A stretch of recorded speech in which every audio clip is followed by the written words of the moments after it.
அருமையான தேவனுடைய பிள்ளைகளே, ஆண்டவராகிய இயேசு கிறிஸ்துவின் நாமத்தில் உங்கள் அனைவருக்கும் என்னுடைய வாழ்த்துதலை தெரிவித்துக் கொள்ளுகிறேன். இந்த நாளிலே சோதனைகளை குறித்து நாம் வேத வசனத்திலே நிறைய பார்க்க வேண்டியுள்ளது. மனிதர்களுக்கு வருகிற சோதனையே அல்லாமல் வேறு சோதனை உங்களுக்கு நேரிடுவது இல்லை என்று வேதவசனம் சொன்னாலும், அநேக நேரங்களில் நம்முடைய வாழ்க்கையிலே சோதனை என்ற ஒரு பதத்திலே நாம் சிக்கிக்கொள்கிறோம். எல்லாருக்கும் சோதனைகள் உண்டு. சோதனை என்பது ஒரு சிறு குழந்தை முதல் கொண்டு பெரியவர்கள் வரை சோதனை உண்டு. ஆனால் எல்லாருக்கும் ஒரே சோதனைகள் வருவதில்லை. சோதனைகளிலே வித்தியாசமான சம்பவங்கள் அங்கே நடந்து வருகிறதை நாம் பார்க்கிறோம், கடந்து வருகிறதை நாம் பார்க்கிறோம். சோதனை என்பது மனித வாழ்க்கையில் நிறைய வந்து கொண்டே இருக்கிறது. இதை சோதனையை கொடுப்பது என்பது யார் என்றால், தேவனுடைய பிள்ளைகளுக்கு வரும் சோதனை அனைத்தும் சோதனையை தரக்கூடிய சோதனைகளின் பிதாவாகிய பிசாசு நமக்கு கொடுத்து வருகிறான். ஆகவே நாம் சோதனைகளை மேற்கொண்டு கொண்டிருக்கிறோம். வாலிப பிள்ளைகளுக்கு அவர்களுக்கு ஏற்ற சோதனை, வயதானவர்களுக்கு அவர்களுக்கு ஏற்ற சோதனை, என்னை போன்ற போதகர்களுக்கு எங்களுக்கேற்ற சோதனைகள் வந்து கொண்டுதான் இருக்கிறது. எல்லா நேரங்களிலும் இந்த சோதனையில் இருந்து நாம் எப்படி ஜெயித்து வர வேண்டும் என்று வேதத்திலே நமக்கு 5 விதமான சோதனைகளை குறித்து கடந்த வாரத்திலே நான் தியானித்து கொண்டிருந்தேன். அநேக நாட்களிலே சோதனைகள் வரும் பொழுது நாம் தனிமைப்படுத்தப்படுகிறோம். சோதனைகள் வரும் பொழுது யாரோடும் பேசாமல் நாம் அமைதலாய் மாறிவிடுகிறோம். சோதனைகள் வரும் பொழுது நாம் நம்மையே ஒரு தனிமையாக்கி கொண்டு வாழக்கூடிய ஒரு நிலைமையை நாம் ஏற்படுத்தி கொள்கிறோம். ஆனால் இப்படிப்பட்ட சோதனைகள் வரும் பொழுது நாம் எப்படி கர்த்தருக்குள் பலப்பட வேண்டும் என்பதை கர்த்தர் நமக்கு போதித்த சில காரியங்களை உங்களிடத்திலே நான் பேச வேண்டும் என்று இருக்கிறேன். முதலாவது சோதனை உட்படக்கூடாத சோதனை. மனிதனுக்கு எது உட்படக்கூடாதோ அந்த சோதனை தான் முதல் சோதனையாக இருக்கிறது. உட்படக்கூடாத சோதனை முதல் சோதனையாக இருக்கிறது. இரண்டாவது சோதனை சகிக்க வேண்டிய சோதனை. நம்முடைய சோதனைகளில் நாம் எதை சகிக்க முடியுமோ அப்படிப்பட்ட சோதனையை தான் கர்த்தர் நமக்கு கொடுக்கிறார். இரண்டாவது சோதனை சகிக்க வேண்டிய சோதனை. மூணாவது சோதனை நிலைத்திருக்க வேண்டிய சோதனை.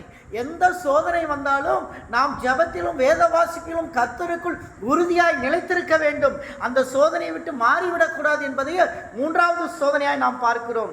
நான்காவது சோதனை தப்பித்து கொள்ள வேண்டிய சோதனை. நாம் எதிலெல்லாம் தப்பித்து கொள்ள வேண்டும் என்ற சோதனை நம்மை தாக்குகிறதோ அதிலிருந்து நாம் தப்பிக்கொள்ள வேண்டும் என்பதுதான் முக்கியமான சோதனையினுடைய சாராம்சமாக இருக்கிறது. ஐந்தாவது சோதனை மேற்கொள்ள வேண்டிய சோதனை. நாம் எதை ஓவர் கம் செய்து வர வேண்டும், எதிலே நாம் வெற்றி பெற்று வர வேண்டும் என்பதை குறித்து இந்த 5 விதமான சோதனைகளை நான் தேவ சமூகத்திலே தியானித்தபடியினாலே இந்த நாளிலே உங்களுக்கு இந்த 5 விதமான சோதனைகளை பேசுகிறேன். ஏனென்று சொன்னால், நிறைய பேர் நமக்கு சோதனை யார் கொடுக்க முடியும் என்று சொன்னால், நமக்கு நெருங்கினவர்கள் நமக்கு சோதனையை கொடுத்து கொண்டு இருப்பார்கள். நாம் யாரை ரொம்ப நேசிக்கிறோமோ நம்மை நேசிக்கிறவர்கள் நமக்கு சோதனையை கொடுத்து கொண்டு இருப்பார்கள். அநேக நேரங்களிலே நாம் பணத்தை நேசித்தால் அந்த பணம் நமக்கு சோதனையை கொடுக்கும். நாம் பாவத்தை நேசித்தால் அந்த பாவம் நமக்கு சோதனையை கொடுக்கும். நாம் யாரை அதிகமாக நேசிக்கிறோமோ, எந்த பொருளை அதிகமாக நேசிக்கிறோமோ அந்த பொருள் நமக்கு சோதனையை கொடுத்து கொண்டு இருக்கும் என்பதை நாம் மறந்துவிடக்கூடாது. அருமையான தேவனுடைய பிள்ளைகளே, ஆண்டவராகிய இயேசு கிறிஸ்து உட்பட முடியாத ஒரு சோதனையாக எதை சொல்லுகிறார்? ஆரம்ப ஊழியத்திலே மத்தேயு 6ஆம் அதிகாரம் 13வது வசனத்தை எடுத்துக்கொள்ளுங்கள். மத்தேயு 6ஆம் அதிகாரம் 13வது வசனத்திலே இயேசுவின் சீடர்கள் என்ன செய்கிறார்கள்? இயேசுவின் இடத்திலே போய் இந்த மாதிரி யோவான் ஸ்நானகன் தன்னுடைய சீடர்களுக்கு எப்படி ஜெபிக்க வேண்டும் என்று கற்றுக் கொடுத்திருக்கிறார். அதே போல உம்முடைய சீடராகி எங்களுக்கும் ஜெபிக்க கற்றுக் கொடுங்கள் என்று கேட்கிறார்கள். அப்போது ஜெபிக்க கற்றுக் கொடுங்கள் என்று கேட்ட பொழுது அவர்கள் என்ன செய்கிறார்கள்? இயேசு கிறிஸ்து சொல்கிறார், பரமண்டல ஜெபத்தை சொல்லிக் கொடுக்கிறார். இந்த பரமண்டல ஜெபத்தை சொல்லும் பொழுது அவர் இந்த 13வது வசனத்தை வாசிங்க. எங்களை சோதனைக்கு உட்பட பண்ணாமல். உட்படக்கூடாத சோதனை. இது முதல் சோதனையை குறித்து நான் பேசுகிறேன். ஆண்டவரே, எங்களை சோதனைக்கு உட்படுத்தாதீர். நாம் இதுக்காக ஜெபம் பண்ணணும். கர்த்தர் சொல்றாரு, இயேசுவே என் ஊழியம் நல்லா போயிட்டு இருக்கு, எனக்குள்ள சோதனை வந்துடக்கூடாது. நம்ம முன்கூட்டியே ஜெபம் பண்ணோம். கர்த்தர் சொல்றாரு, என்னுடைய ஊழியம் நல்லா போயிட்டு இருக்கு, என்னுடைய வாழ்க்கை நல்லா போயிட்டு இருக்கு, என்னுடைய ஸ்பிரிச்சுவல் லைஃப் நல்லா போயிட்டு இருக்கு, பிசாசானவன் வந்துவிடக்கூடாது என்று முன்கூட்டியே ஜெபிக்க வேண்டும் என்று இயேசு கிறிஸ்து இங்கே சொல்லுகிறதை நாம் பார்க்கிறோம். எங்களை சோதனைக்கு உட்பட பண்ணாது. இதுதான் உட்படக்கூடாத சோதனை. ஏசப்பா என்னை சோதனையில் விட்டுறாதீங்கப்பா. ஏசப்பா நான் வாலிப பிள்ளையா இருக்கேன், இந்த வாலிப வயசுல என்னை சோதனைக்குள்ள விட்டுறாதீங்கப்பா. ஏசப்பா என்னை சோதனையிலே தள்ளி விடாதீர்கள் என்று நாம் கேட்டுக்கொள்வோம். அருமையான தேவனுடைய பிள்ளைகளே, வாலிபத்தில் நான் ஊழியத்துக்குள்ளே வரும் பொழுது நான் அதிக நேரம் ஜெபிப்பேன். ஆண்டவரே என்னை எந்த சோதனைக்குள்ளும் உட்படுத்தி விடாதீர்கள், எந்த ஒரு சோதனையிலும் நான் விழுந்து விடாதபடி பாதுகாத்துக் கொள்வேன் என்று சொல்லி நான் உட்படாமல் ஜெபித்துக் கொள்வேன். ஆனால் இன்றைக்கு வயசான பிறகு அது நமக்கு தேவையில்லை, அப்படிப்பட்ட காரியங்களை நாம் போவதில்லை, விழுவதில்லை என்று சொல்லி நாம் தைரியமாக இருந்து கொண்டிருக்கிறோம். ஆனால் கர்த்தர் என்ன சொல்லுகிறார்? இதற்காக நாம் முன்கூட்டியே ஜெபிக்க வேண்டும். நம்முடைய ஜெப குறைவாகும் பொழுது ஜெபத்திலே நாம் ஆண்டவரே எனக்கு சோதனை வரக்கூடாது என்று முன்கூட்டியே ஜெபிக்க வேண்டும். நமக்கு அநேக இடங்களில் சோதனை வந்து கொண்டே இருக்கும். வாலிப வயசுல பள்ளியில படிக்கும் போது சோதனை வரும். 7வது 8வது 9வது 10வது 11 12 சோதனை வரும். பஸ்ல போகும்போது சோதனை வரும். நண்பர்களோடு பேசிக்கொண்டு இருக்கும் போது சோதனை வரும். குடும்பத்தில் வாழ்ந்து கொண்டு இருக்கும் போது சோதனை வரும். எங்கிருந்தாலும் சோதனையை சகிக்கிற மனுஷன் பாக்கியவானாய் இருப்பான் என்று வேதவசனம் சொல்லுகிறது. அந்த சோதனைக்கு பின்னே அவன் சுத்த பொன்னாய் மாறுவான் என்று வேதவசனம் தெளிவாக சொல்லுகிறதை நாம் பார்க்கிறோம். இயேசு கிறிஸ்து தன்னுடைய ஆரம்ப ஊழியத்திலே என்ன சொல்லுகிறார்? உட்படக்கூடாத சோதனையை பற்றி பேசுகிறார். ஆரம்ப ஊழியத்தில் அவர் சோதனையை பற்றி பேசுகிறார். அதே போல அவர் ஊழியத்தை முடிக்கும் பொழுது, முதல் கட்ட ஊழியத்தை முடித்து 3.5 ஆண்டுகள் முடித்து 2ஆம் கட்ட ஊழியத்தை சீசர்களுக்கு கொடுப்பதற்கு முன்பாக அவர் அங்கே கெத்செமனே தோட்டத்திலே லூக்கா 22:46 சொல்லப்படுகிறதை நீங்கள் பாருங்கள். 22:46 படிங்க.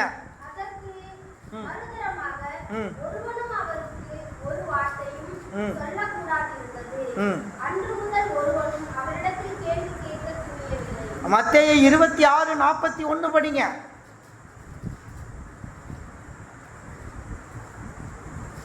சாரி, லூக்கா 26:41.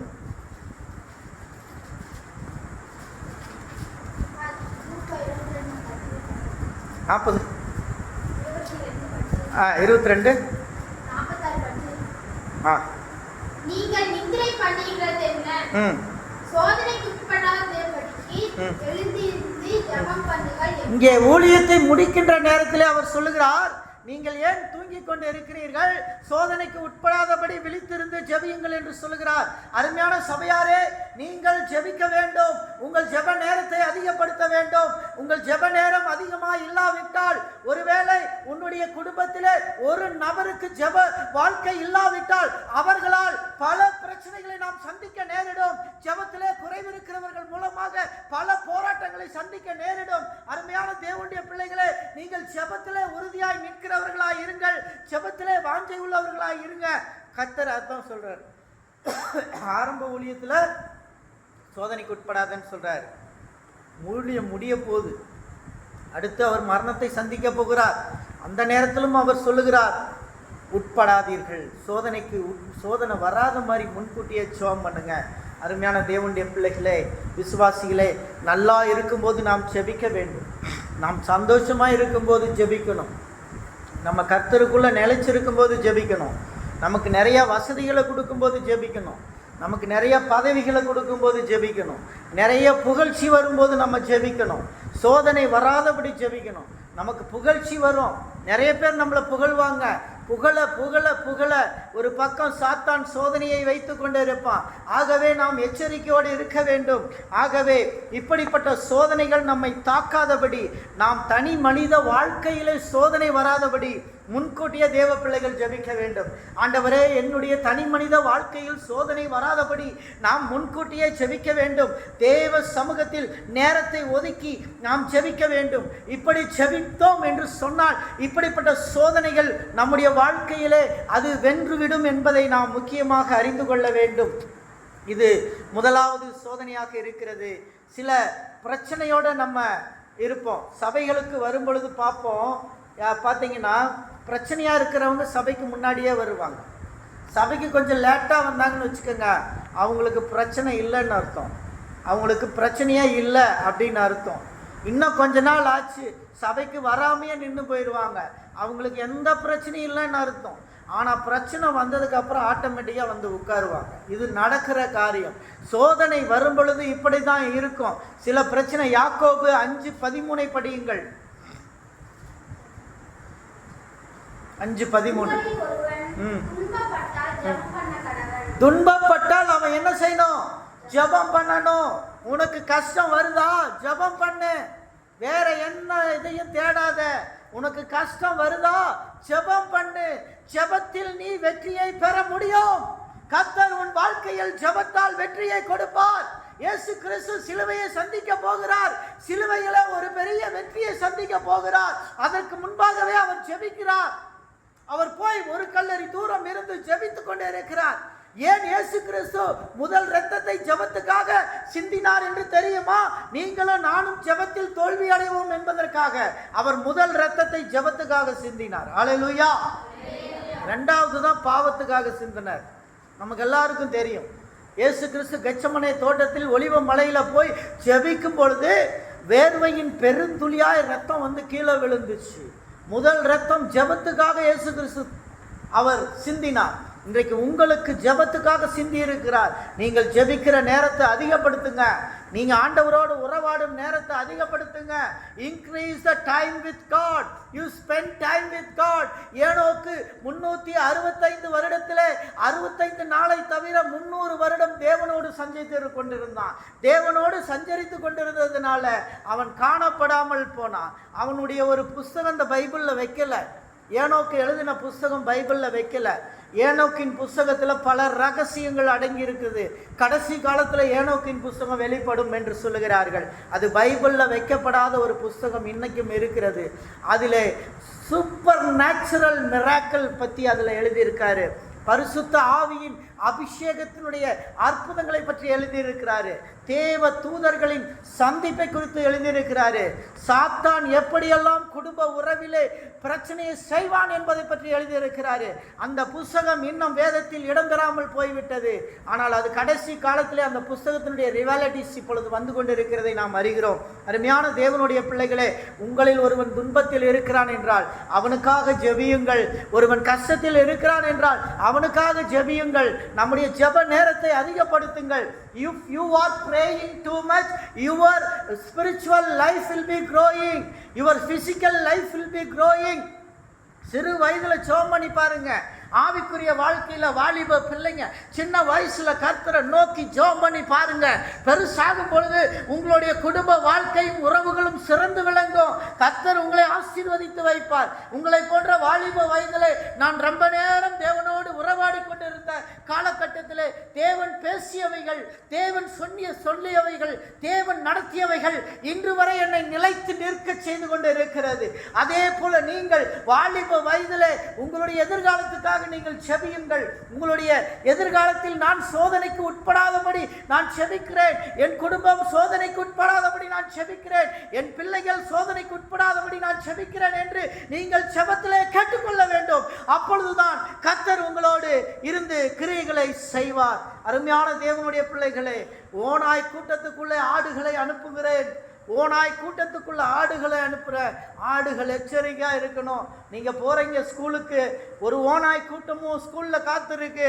உன்னுடைய காலேஜில் ஒரு ஓநாய் கூட்டம் காத்திருக்கு. நீ போற பஸ்ல ஒரு ஓநாய் கூட்டம் காத்திருக்கு. அந்த ஓநாய் கூட்டத்துக்குள்ள ஒரு ஆடு நீ போற, பார்த்து சூதானமா நீ போ. கர்த்தர் அதைத்தான் சொல்றார். நாங்க முதல்ல ஊழியத்துல படிச்சு பைபிள் காலேஜ் முடிச்சு ஊழியத்துக்கு போறோம். ஊழியத்துக்கு போகும்போது என்ன செய்தார்கள், எல்லா டீமும் நாங்கள் சேர்ந்து ஊழியத்துக்கு போகிறோம். பைபிள் காலேஜ் முடிஞ்சிருச்சு, டீமாக போகிறோம். நாங்கள் ஒரு 20 பேர், கேர்ள்ஸு பாய்ஸு எல்லாம் சேர்ந்து ஒரே ட்ரெயினில் போகிறோம். ட்ரெயின் முழுசும் பாட்டு பாடிட்டு ஜாலியாக இயேசுவை பற்றி சொல்லிக்கிட்டே நாங்கள் போயிட்டுருக்கோம். நாங்கள் போகிறதுக்கு முன்னாடி எங்களுடைய டைரக்டர் அம்மா ஜெபித்து அந்த வெள்ளைக்கார அம்மா சொன்னாங்க, ஓநாய் கூட்டத்துக்குள்ளே ஆடுகளை அனுப்புகிறேன் என்று கர்த்தர் சொல்லுகிறார் என்று சொன்னாங்க. அன்னைக்கு எங்களுக்கு ஒன்றும் புரியல, இது என்னடா ஓநாய் கூட்டத்துக்குள்ளே அனுப்புகிறாங்கன்னு சொல்கிறாங்களே என்று சொல்லி, உங்களுக்குள்ளே ஆடுகள் கூட்டம் நீங்கள் போகும் பொழுது ஓநாயும் கூட வரும் என்று சொன்னார்கள். நாங்கள் அதை நம்பவில்லை. நாங்கள் ட்ரெயினில் போயிட்டே இருந்தோம். ஒரு தம்பி வந்து உட்கார்ந்துருந்தான். அவனுக்கு இவங்கெல்லாம் இயேசுவை பற்றி சொன்னாங்க. அவனை இயேசுவை பற்றி நிறையா சொல்லிக்கிட்டே இருந்தாங்க. நான் அதிகமாக பேசலை அவன்கிட்ட. ஏன் பேசலைன்னா, என்னுடைய பைக்குள்ளே காசை கொடுத்து வச்சுருக்காங்க. என் பெட்டிக்குள்ளே தான் எல்லா டீம்னுடைய பணமும் இருக்குது. ஆகவே நான் எங்கேயாவது இறங்கி போயிட்டேன்னா அந்த பெட்டியை அவனா திருடிட்டு போயிடுவானோன்னு நான் பத்திரமா வச்சுக்கிட்டு உட்காந்துருக்கேன்.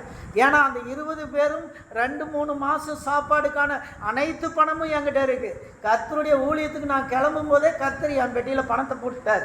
அல்லேலூயா. அப்படி நான் உட்கார்ந்துருக்கேன். மற்ற சகோதரர்கள்லாம் ஆண்டவரை பற்றி சொன்னாங்க. எல்லாம் முடிஞ்சுது. அடுத்த நாள் காலையில் ஞாயிற்றுக்கிழமை இறங்கினோம். நேராக போனோம். பாஸ்டர் ஒரு சர்ச்சில், ஒரு ஹாஸ்டல், இது மாதிரி ஒரு சில்ட்ரன்ஸ் ஹோம் இருக்கக்கூடிய இடத்துல அந்த பாஸ்டர் ஊழியம் பண்ணிக்கிட்டு இருந்தார் கோயில்பட்டியில். அங்கே கொண்டு போய் எங்களை தங்க வச்சுட்டாங்க. அந்த இடத்துல தங்கணும். சர்வீஸ் முடிஞ்சுது. சர்ச் விசுவாசிங்கள்லாம் போயிட்டாங்க. போனதுக்கு பிறகு நாங்கள் மதிய உணவு சாப்பிட்டு கொண்டு இருக்கும்போது காவல்துறை வருகிறது. காவல்துறை வந்து என்ன செய்தார்கள் என்று சொன்னால், இந்த தம்பி வரும்பொழுது 20 லட்சம் ரூபாய் பணம் எடுத்து கொண்டு வந்தார். ட்ரெயினிலே அவருடைய பணத்தை யாரோ திருடி விட்டார்கள். உங்களுடைய குழுவினர் தான் கூட இருந்ததாக அந்த தம்பி சொல்லுகிறார்.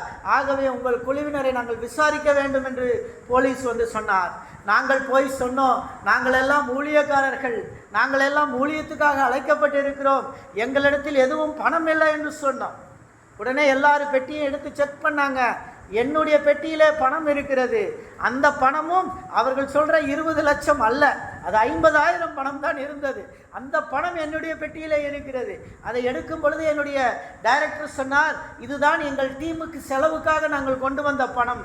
அந்த போலீஸ் இப்படி எடுத்து இப்படியே ஆட்டி பார்த்தான். ஆட்டி இப்படின்னு பார்த்துட்டு என் கையிலேயே கொடுத்துட்டான்.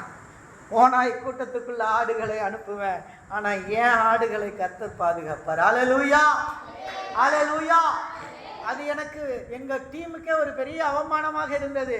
ஆனால் அந்த போதகர் துரைராஜ் அவர்கள் எங்களுக்கு அருமையாக போதித்தார். இதெல்லாம் ஊழியத்தில் சகஜம் அப்பா, நீங்கள் திருட மாட்டீர்கள், நீங்கள் தேவனுடைய பிள்ளைகள். ஆனால் சாத்தான் எந்த வழியிலே கொண்டு வருகிறான் பார்த்தியா? ஓநாயை போல வந்து விட்டான், பின்னாடியே சாத்தான் வந்து விட்டான். நாம் தான் எச்சரிக்கையாக இருக்கணும். அருமையான தேவனுடைய பிள்ளைகளே, எல்லாரையும் நம்பிவிடக்கூடாது. ஓநாய் கூட்டத்துக்குள்ள, ஆடுகளுக்குள்ள ஓநாய் கூட்டமும் உட்கார்ந்து இருக்கும். அதனால நம்ம ரொம்ப எச்சரிக்கை உள்ளவர்களாக இருக்க வேண்டும் என்பதை நம்ம மறந்து விடக்கூடாது. ஆகவே நன்மைக்கும் தீமைக்கும் நம்ம ஸ்தோத்திரம் பண்ணணும். நிறைய நேரம் நீதிமொழிகள் 27-21 படிங்க. நீதிமொழிகள் 27-21. Thank you Lord. போலீஸ் வெள்ளிக்கு புகையும் பொன்னுக்கு புறமும் சோதனை. மனுஷனுக்கு அவனுக்கு உண்டாகும் புகழ்ச்சியே சோதனை. பார்த்துக்கங்க, மனுஷனுக்கு என்ன சோதனை? பொண்ணுக்கு எது சோதனை? புடம். பொண்ணுக்கு தங்கத்துக்கு புடமிடுறது சோதனை. நன்மைக்கு தீமை சோதனை.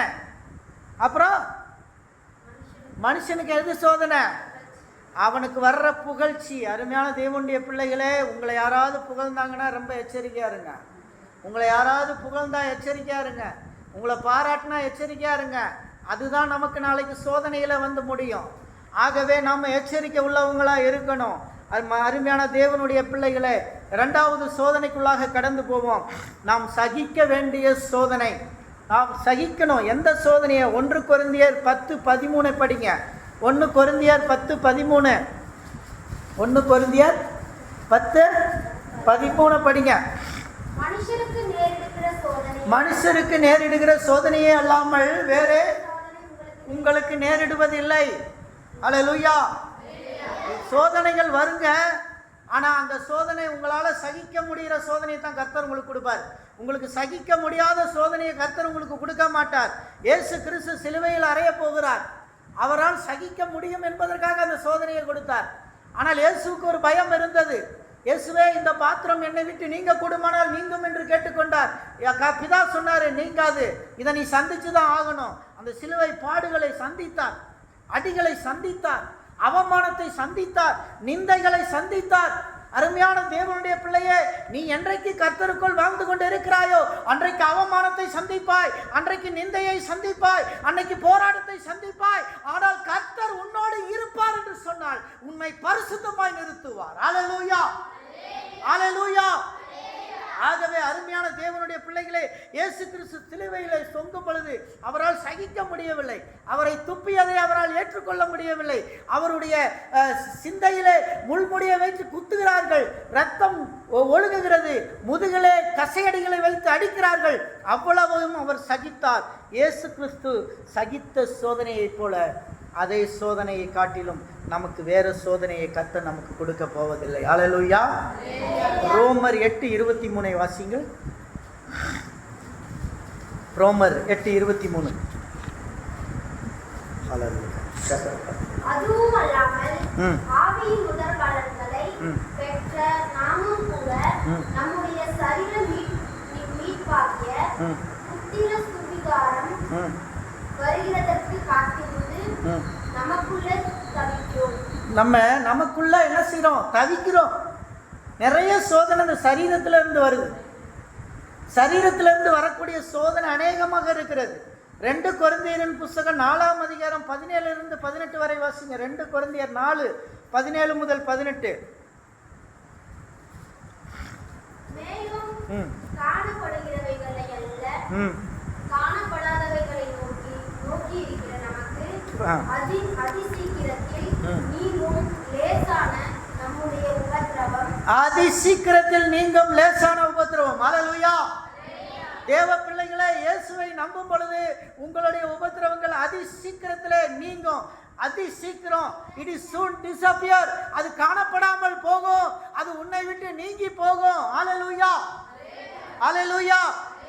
விசுவாசத்தை பலப்படுத்திக் கொள், அது உன்னை பலப்படுத்துகிறதா இருக்கும். விசுவாசத்தில் பலப்படும் பொழுது சகிக்க வேண்டிய சோதனைகளிலே அது நம்மை விட்டு நீங்கி போகும். ஆன்மீக வளர்ச்சிக்கு விதமான சோதனைகள் நமக்கு உதவி செய்யும். தேவனுக்கும் நமக்கும் உள்ள உறவை அது கூட்டுவதற்கு இந்த விதமான சோதனைகள் நமக்கு உபயோகமாக இருக்கும். இயேசு கிறிஸ்து 40 நாள் சோதிக்கப்படுகிறார். 40 நாள் உணவு சாப்பிடாமல் இருக்கிறார். முடிச்சு வர்றாரு, சோதனைக்காரன் வந்துட்டான். என்னைக்கு ஃபாஸ்டிங் இருக்கிறாரு, என்னைக்கு ஜெபிக்கிறாரு, முதல் நாளில் சாத்தான் வரல. 40 நாள் விட்டுட்டான். அவர் ஃபுல் ஃபாஸ்டிங்கில் இருக்கட்டும். 40 நாளுக்கு முடிச்சு அவர் ரொம்ப பவர்ஃபுல்லாக இருக்கிற நேரத்தில் சாத்தா வரான். என்னைக்கு நீ பவர்ஃபுல்லாக இருப்பியோ அப்போ தான் சாத்தான் உங்ககிட்ட பிரச்சனைக்கு வரும். அல்லேலூயா, அல்லேலூயா. நீ பாவத்தில் இருந்தீங்கன்னா அவன் பிரச்சனையே பண்ண மாட்டான். நீங்கள் பாவத்தில் இருக்கும்போது, நீங்கள் தவறுகளை செய்து கொண்டு இருக்கும்போது சாத்தான் உங்ககிட்ட பிரச்சனைக்கு வரமாட்டான். நீங்கள் என்னைக்கு கர்த்தருடைய பிள்ளையாக இருக்கிறீங்களோ அன்னைக்கு வருவான். இயேசு கிறிஸ்து 40 நாள் உபவாசம் இருக்கிறாரு. 40 நாள் உபவாசத்தில் சோதனைக்காரன் வந்து நிற்கிறான். இந்த கல்லை ரொட்டியாக்கி சாப்பிடுங்க. ஏசப்பாட்ட என்ன கேட்டான்? கல்லை ரொட்டியாக்கி சாப்பிடுங்க. கல்லை ரொட்டியாக்க முடியுமா? கல்லை யாராவது ரொட்டியாக்கி சாப்பிட முடியுமா? சாப்பிட முடியாது. ஆனால் இயேசுவால முடியும்ன்றது அவனுக்கு தெரியுது. ஏன்னா 5 அப்பத்தையும் 2 மீனையும் 5000 பேருக்கு கொடுக்க போறாரு. அது நடக்கிறதுக்கு முன்னாடி இவர் கேட்குறான், இந்த கல்லை ரொட்டி ஆக்கிறேன். இயேசு கிறிஸ்து சொன்னாரு, மனுஷன் அப்பத்தினால் மாத்திரமல்ல தேவனுடைய வாயிலிருந்து புறப்படுகிற ஒவ்வொரு வார்த்தையினாலும் பிழைப்பான். இந்த 3 சோதனையிலையும் சாத்தான் இயேசு கிறிஸ்துவிட்ட வசனத்தை தான் பேசினான், பைபிள் வசனத்தை தான் பேசினான். நீங்கள் படித்து பாருங்க, அந்த வசனமெல்லாம் சங்கீதத்தில் இருக்குது, வேதத்தினுடைய மொத்த பகுதியில் இருக்க அந்த வசனங்கள் எல்லாம். 3 சாத்தான் இயேசுவினிடத்தில் பேசின 3 சோதனையிலும் வசனத்தை பற்றி தான் பேசினான். இயேசு கிறிஸ்து சாத்தான்கிட்ட பேசும்போதும் அவர் வெற்றியின் வார்த்தையாய் பேசும் பொழுது வசனத்தை வச்சு தான் ஜெயித்தார். அல்லேலூயா. ஆகவே சகிக்க வேண்டிய சோதனைகளை நீங்கள் சகித்தாக வேண்டும். அப்படிப்பட்ட சோதனைகள் உங்களுக்கு வரும் பொழுது அந்த சோதனையிலே நீங்கள் புடமிடப்படுவீர்கள். சோதனைக்கு பின்னே நீங்கள் சுத்த பொன்னாய் மாறுவீர்கள். என்னாகமம் புஸ்தகம் 20ஆம் அதிகாரம் 1-20 வசனங்களை நீங்கள் வாசித்து பார்த்தால் இப்படிப்பட்ட சோதனைகளை பற்றி நீங்கள் பார்க்கலாம். யாக்கோபு 4:7 வாசிங்க. யாக்கோபு 4:7. ஆகையால் தேவனுக்கு கீழ்ப்படிந்திருங்கள், பிசாசுக்கு எதிர்த்து நில்லுங்கள், அப்பொழுது அவன் உங்களை விட்டு ஓடி போவான். யாருக்கு கீழ்ப்படிஞ்சிருங்க? ஏசப்பாவுக்கு கீழ்ப்படிஞ்சிருங்க. யாருக்கு எதிர்த்து நில்லுங்க? சாத்தானுக்கு எதிர்த்து நில்லுங்க. அப்பொழுது அவன் உங்களை விட்டு ஓடி போயிடுவான். அல்லேலூயா, அல்லேலூயா. ஏசப்பாவுக்கு கீழ்ப்படிங்க, சாத்தானுக்கு எதிர்த்து நின்னுங்க. அப்பொழுது அவன் உங்களை விட்டு ஓடி போயிடுவான். அல்லேலூயா. அருமையான தேவனுடைய பிள்ளைகளே, இவ்விதமான இரண்டாவது சகிக்க வேண்டிய சோதனைகளை நீங்கள் சகித்தாக வேண்டும். மூன்றாவது சோதனைக்குள்ளாய் நான் கடந்து போகிறேன். நிலைத்திருக்க வேண்டிய சோதனை. நிலைத்திருக்கணும். சோதனை வரும் பொழுது ஓடிவிடக்கூடாது. சோதனை வருகின்ற இடத்துல நாம் நிலைத்து உறுதியாய் நிற்க வேண்டும். 1 கொரிந்தியர் 10:13 படிங்க. 1 கொரிந்தியர் 10:13 வாசிங்க. சோதனை அல்லாமல் வேறு சோதனை உங்களுக்கு நேரிடவில்லை. தேவன் உண்மையுள்ளவராய் இருக்கிறார். தேவன் உண்மையுள்ளவராய் இருக்கிறார். மனுஷனுக்கு நேர்ற சோதனை தான்ப்பா உனக்கு வந்திருக்கு. வேற சோதனையை என் பிள்ளைக்கு நான் தரமாட்டேன். நிறைய நேரங்களில் God never give bad things to his people. He always giving good things to his people என்று என்னுடைய தலைவர், முன்னாள் தலைவர் சுலிக் அவர்கள் சொல்லுவார்கள் அடிக்கடி. God never give bad things to his people. He always giving good things to his people. அவர் எப்பொழுதும் தன்னுடைய பிள்ளைகளுக்கு நல்லதை மட்டுமே கொடுப்பார். அவர் கெட்டதை ஒருபோதும் தரமாட்டார். அல்லேலூயா, அல்லேலூயா. ஆகவே அருமையான தேவனுடைய பிள்ளைகளே, மத்தேயு 24:13 வாசியுங்கள். முடிவு பரியந்தம் நிலை நிற்பவனே ரட்சிக்கப்படுவான். முடிவு பரியந்தம் நிலை நிற்க வேண்டும். இடையில் ஓடிவிடக் கூடாது. பிரச்சனை வரும் பொழுது தூக்கு போட்டு விடக்கூடாது. பிரச்சனை வரும் பொழுது மருந்தை குடித்து சாகக்கூடாது. நாம் வார்த்தைகளிலே சொல்லுவோம், வார்த்தைகளில் சொல்லுவோம், நான் செத்து போகிறேன் என்று சொல்லுவோம். அப்படிப்பட்ட வார்த்தைகளை நீ சொன்னாலும் சரி, யார் சொன்னாலும் சரி, அது தேவனுக்கு பிரியமில்லாத காரியமாக இருக்கிறது. அல்லேலூயா, அல்லேலூயா. மத்தேயு 24:13 சொல்லப்படுகிறது, இது மனுஷருக்கு நேரிடுகிற சோதனையே அல்லாமல் வேற சோதனை நேரிடவில்லை. அருமையான தேவனுடைய பிள்ளைகளே, என்ன நடந்தது என்று பாருங்கள். இந்த நாளிலும் கூட நான் உங்களுக்கு சொல்லுகிறேன். யோசேப்பை பாருங்கள். யோசேப்புக்கு ஒரு பெரிய சோதனை வந்தது. யோசேப்பு சோதனையில மூழ்கிறவன் அல்ல, அவன் சோதனையை கண்டு விலகி ஓடுகிறவனாய் இருந்தான். இந்த இடத்தில் பிரச்சனை ஆகிறது, நாம் நிற்க வேண்டாம் என்று வெளியே ஓடினான். வெளியே ஓடினதினாலே அவன் பிரச்சனையை சந்தித்தான். அவன் சந்தித்த பிரச்சனை சிறைக்கு போக வேண்டி இருந்தது. He was in jail at the age of 21. 21 வயதிலே சிறைச்சாலைக்குள் செல்ல வேண்டியதாக போய்விட்டது. அவன் 11 ஆண்டுகள் சிறையில் இருக்க வேண்டியதாக இருந்தது. இப்படிப்பட்ட நிலைத்திருக்க வேண்டிய சோதனை யோசேப்புக்கு வந்தது. யோசேப்பு சிறைச்சாலையில் நிலைத்திருக்கிறவனாக இருந்தான். எந்த சோதனை எந்த இடத்துல இருக்கிறதோ அந்த இடத்தில் நிலைத்திருந்தால் அந்த இடத்துல அவனுக்கு வெற்றி கிடைக்கிறது. பாருங்க, சிறைச்சாலையில் இருக்கும் பொழுது அங்கே 2 பேர் சொப்பனத்தை காணுகிறார்கள். அந்த சொப்பனத்தினுடைய பிரதிபலன், அதிலே ஒருவன் ராஜாவினிடத்திலே பணியாற்ற போகிறான். அவன் ராஜாவோடு பணிவிடை செய்து கொண்டு இருக்கிறான். பல நாட்களுக்கு பிறகு அவனும் யோசேப்பை மறந்து விட்டான். ஆனால் யோசேப்பை நினைப்பதற்கென்றே கர்த்தர் அரசனுக்கு ஒரு சொப்பனத்தை கொடுக்கிறார். யோசேப்பை நினைக்க வேண்டும், யோசேப்பை மகிமைப்படுத்த வேண்டும், யோசேப்பை அழைத்து கௌரவப்படுத்த வேண்டும் என்பதற்காக எந்த இடத்துல நீ கஷ்டத்தை அனுபவிக்கிறாயோ, எந்த இடத்துல சோதனையை சகித்துக் கொண்டு நிற்கிறாயோ, அந்த இடத்தில் தேவன் உன்னை உயர்த்த போகிறார். அல்லேலூயா, அல்லேலூயா. யோசேப்பு அமைதலாய் சிறையிலே காத்திருக்கிறான். தேவனுக்கு முன்பாக அவன் காத்திருக்கிறான். அவனுக்கு படுத்ததெல்லாம் கிடைத்ததெல்லாம் அவமானம், வெளியே அவனுக்கு கெட்ட பெயர்கள், வெளியே அவனுக்கு அவன் தூஷண வார்த்தைகள், வெளியே அவனை தூஷணமாய் பேசினார்கள். அவன் யாரை நம்பி எகிப்து தேசத்திற்குள் வந்தானோ, யாரை எஜமானா ஏற்றுக்கொண்டானோ, அந்த எஜமானும் எஜமாட்டியுமே அவனை தூஷண வார்த்தையினால் பேசி அவனை கஷ்டப்படுத்தினார்கள், அவனை நோகடித்தார்கள். யோசேப்பு வேதனையை அனுபவித்தாலும் சிறைச்சாலையிலும் அவன் தனக்கு வேண்டி சோதனையில அவன் நிலைத்திருக்கிறவனாயிருந்தான். அந்த சோதனையில நிலைத்திருந்த பொழுது, கர்த்தருடைய நேரம் வந்த பொழுது, அரசனுக்கே ஒரு சொப்பனம் காண வேண்டிய ஒரு நேரம் வந்தது.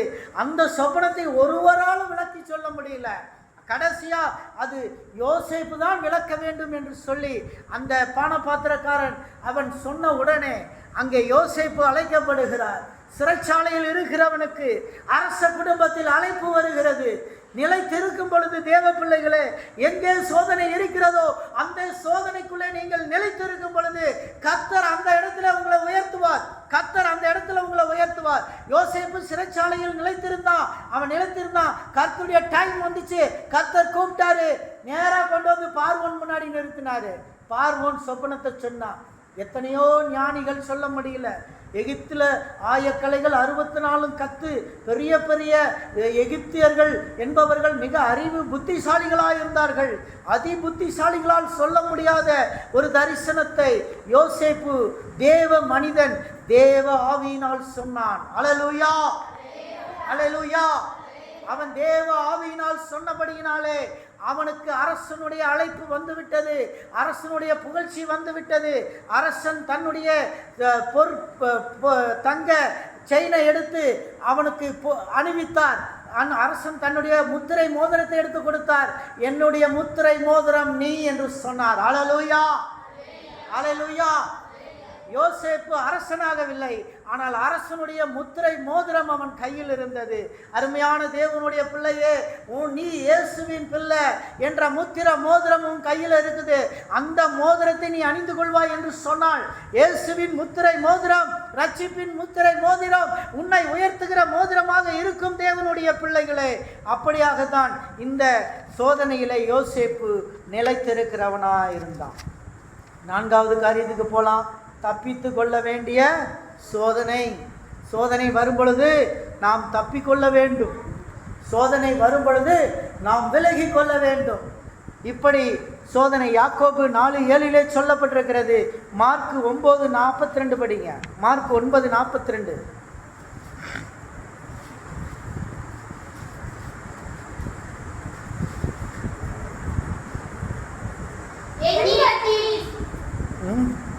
என்னிடத்தில் விசுவாசமாய் இருக்கிற இந்த சிறியரில் ஒருவனுக்கு இடரல் உண்டாக்குகிறவன் எவனோ அவனுடைய கழுத்தில் எந்திரக்கல்லை கட்டி சமுத்திரத்தில் அவனை தள்ளி போடுகிறது அவனுக்கு நலமாய் இருக்கும். பாருங்க, தேவ பிள்ளைகளுக்கு யார் உபத்திரவம் கொடுத்தாலும் அவன் கழுத்துல எந்திரக்கல்லை வச்சு சமுத்திரத்துல தூக்கி போடணும். அல்லேலூயா, அல்லேலூயா. ஆகவே தப்பிக்கொள்ள வேண்டிய சோதனை கர்த்தர் தன்னுடைய பிள்ளைகளை தப்பிக்க வைக்கிறவராய் இருக்கிறாரு. மத்தேயு 18:6 படிங்க. மத்தேயு 18:6 படிங்க. என்னிடத்தில் விசுவாசமாய் இருக்கிற இந்த சிறியரில் ஒருவனுக்கு இடரல் உண்டாக்குகிறவன் எவனோ அவனுடைய கழுத்தில் எந்திரக்கல்லை கட்டி சமுத்திரத்தின் ஆழத்திலே அவனை அமிழ்த்துகிறது அவனுக்கு நலமாய் இருக்கும். பாருங்க, இந்த வசனமும் அதுதான் சொல்லிட்டு இருக்கு. இடரல் யாருக்கும் கொடுக்க கூடாது. இடரலை கொடுப்போம் என்று சொன்னால் நமக்கு இடரல் வரும். நம்மளை தூக்கி எந்திரத்துல கட்டி சமுத்திரத்துல போடுறதுக்கு சாத்தான் ரெடியா இருப்பான். லூக்கா 17:2 படிங்க. 17:2.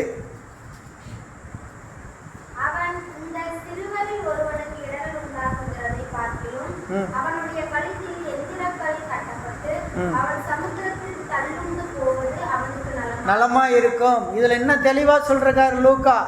என்ன சொல்றாரு?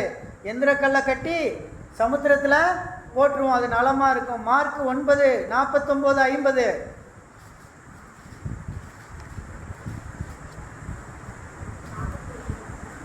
அங்கே அவர்கள் எந்த வழியும் உப்பினால் உப்பிடப்படுவது போல எந்த மனுஷனும் அக்கினால் உப்பிடப்படுவான். உப்பு நல்லதுதான். உப்பு சாரமற்று போனால் அதற்கு எதினாலே சாரம் உண்டாக்குவீர்கள். உங்களுக்குள்ளே கூடையவர்களாய் இருங்கள். ஒருவரோடு ஒருவர் சமாதானம் உள்ளவர்களாய் இருங்கள். உப்பு உள்ளவர்களா இருங்க. உப்புன்னா என்னது? உப்புன்றது விசுவாசத்தை குறிக்குது. உப்புன்றது அன்பு குறிக்குது. அன்புள்ளவர்களாக இருங்க. உப்பு சாரம் ஆயிடுச்சுன்னா ஒன்றுக்கு உதவாது. அது கொண்டு போய் வீதியில் கொட்டிடுவாங்க. அது மனுஷரால் மிதிச்சுக்கிட்டு தான் போகப்படுமே தவிர அது வேறு ஒன்றுக்கும் உதவாது. அதே போல் உப்பு சாரமற்று போச்சுன்னா எதுக்கு ஆகாது. அது மாதிரி உப்பு நல்லா இருக்கும்போது தான் அது சுவையை கொடுக்கும். அதுபோல் குடும்பத்தில் எப்படி இருங்க? அன்பாக இருங்க. எல்லாரும் எப்படி இருங்க? ஒற்றுமையாக இருங்க. தேவ சமூகத்தில் நிலைத்திருங்க. சோதனைகள் வரும்போது என்ன செய்யுங்க? நிலைத்திருக்க பாருங்க. 5வது சோதனை மேற்கொள்ள வேண்டிய சோதனை. அல்லேலூயா. படிங்க. மத்தேயு 4-ம் அதிகாரம் 1 to 11 வசனங்கள். நான் அதில் படிக்க வேண்டாம், சொல்கிறேன். இயேசு கிறிஸ்து 3 சோதனைகளை மேற்கொண்டார்.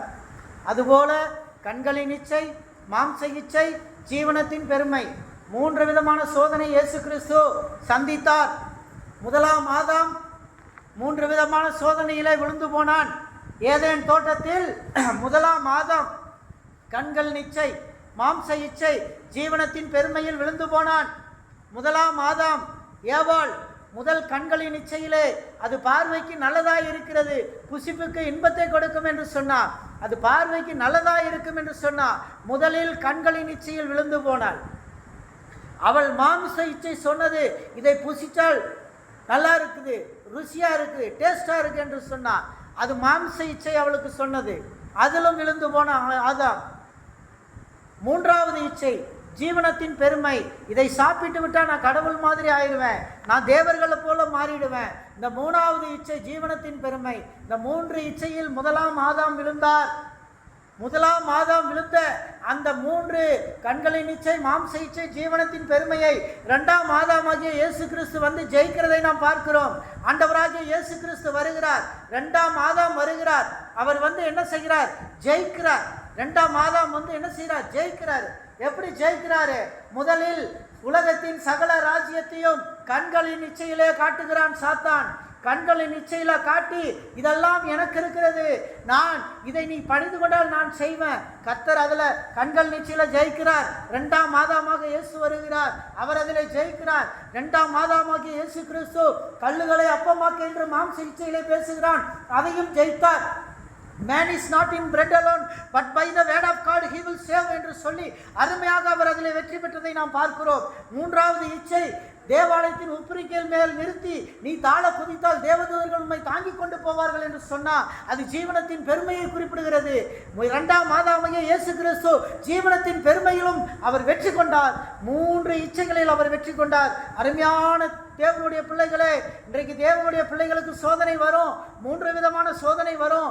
கண்களின் இச்சை வரும், மாம்ச இச்சை சோதனை வரும், ஜீவனத்தின் பெருமை வரும். 3லையும் என்ன செய்யுங்க? நிலைத்திருந்து வெற்றி பெறுங்க. ஹல்லேலூயா, ஹல்லேலூயா. கலாத்தியர் 5:16 படிங்க. கலாத்தியர் 5:16. நீங்கள் சொந்தமடையும்படிக்கு உங்கள் குற்றங்களை ஒருவருக்கொருவர் அறிக்கையிட்டு ஒருவருக்கொருவர் ஜெபம் பண்ணுங்கள். இந்த இடத்துல பார்க்கிறோம், ஜெபம்தான் முக்கியத்துவத்தாய் சொல்லுகிறதை நாம் பார்க்கிறோம். ஜெபம் என்பது மிக முக்கியமானது. எப்படி என்றாலும் நாம் ஜெபத்திலே குறைவாக இருக்கும் பொழுது சாத்தானானவன் நம்மை சோதிக்கிறவனாக இருப்பான். சாத்தான் நம்மை சோதித்துக் கொண்டே இருப்பான். அதனால பரிசுத்தாவின் வழிநடத்தல நம்ம கேட்டு பெற்றுக்கொள்வோம். இந்த ஜெப விழிப்புணர்வை நம்ம பெற்றுக்கொள்ளணும். இனிமேல் we need to awareness about the prayer. நாம் ஜெபிக்கிறதுல முக்கியத்துவம் கொடுக்கணும். தனிப்பட்ட நேரத்தில் ஜெபிக்கணும். கர்த்தருக்காக தனிப்பட்ட நேரத்தில் ஜெபிச்சோன்னு வச்சுக்கோங்க, நம்ம தேவையில்லை